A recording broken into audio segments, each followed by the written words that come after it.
நம்மள நெறைய பேருக்கு வேர்க்கடலைனா ரொம்ப பிடிக்கும். பொதுவாவே வேர்க்கடலையில விட்டமின்ஸ், மினரல்ஸ், புரோட்டீன்ஸ் நெறைய இருக்கிறதுனால, அடிக்கடி சாப்பிடுறது நம்ம உடலுக்கு ரொம்ப ரொம்ப நல்லது. இன்னைக்கு ரொம்பவே டேஸ்டியான பீனட் பட்டர் ரெசிபி தான் எப்படி பண்றதுன்னு பார்க்க போறோம். இதுக்கு 1 கப் பச்சை வேர்க்கடலை எடுத்துக்கலாம். வறுத்த வேர்க்கடலை கூட எடுத்துக்கிட்டோம்னா, 1 நிமிஷத்துக்கும் குறைவா லோ ஃப்ளேம்ல வச்சு ரோஸ்ட் பண்ணி எடுத்துக்கிட்டா போதும். நம்ப பச்சை வேர்க்கடலை எடுத்துக்கிறதுனால, ஹை ஃப்ளேம்ல கடாய் சூடுபடுத்திட்டு, நம்ப வேர்க்கடலை சேர்த்துக்கலாம்.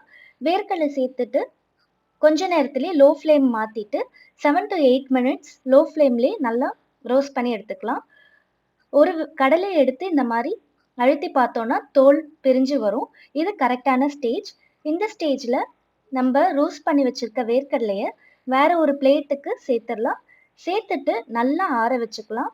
நல்லா ஆறுனதும் தோல எடுத்துறலாம். இப்போ இந்த கடலைய மிக்ஸியில சேர்த்துக்கலாம். கூடவே கொஞ்சமா உப்பு சேர்த்துக்கலாம். உப்பு சேர்த்து ஒரு தடவ அரைச்சு எடுத்துக்கலாம். இப்போ இது ஸ்வீட்டுக்காக 2 டேபிள் ஸ்பூன் தேன் சேர்த்து நல்லா கலந்து விட்டுக்கலாம். கலந்து மிக்ஸியில வச்சு ஒரு 1 நிமிஷத்துக்கும் குறைவா அரைச்சு எடுத்துக்கலாம். இப்பவும் இது பவுடர் ஃபார்ம்ல தான் இருக்கும். இது நல்லா கிரீமி டெக்ஸ்சர் வர்றதுக்காக 2ல இருந்து 3 டேபிள் ஸ்பூன் கடலெண்ணெய் சேர்த்துக்கலாம். நல்லா ஒரு தடவ ஸ்பூன் வச்சு கலந்துட்டு, மிக்ஸியில பிரேக் விட்டு அரைச்சு எடுத்துக்கலாம். கன்டினியூஸா அரைக்காம, அரைச்சு ஓப்பன் பண்ணி பாருங்க.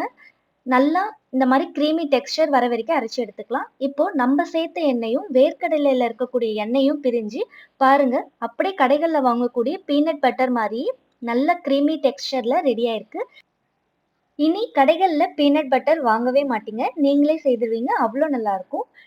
ஏர்டைட்டான கண்டெய்னர்ல ஸ்டோர் பண்ணி வெளிய வச்சு 1 வீக் யூஸ் பண்ணிக்கலாம். ஃப்ரிட்ஜ்ல வச்சு 2 டூ 3 வீக்ஸ் யூஸ் பண்ணிக்கலாம்.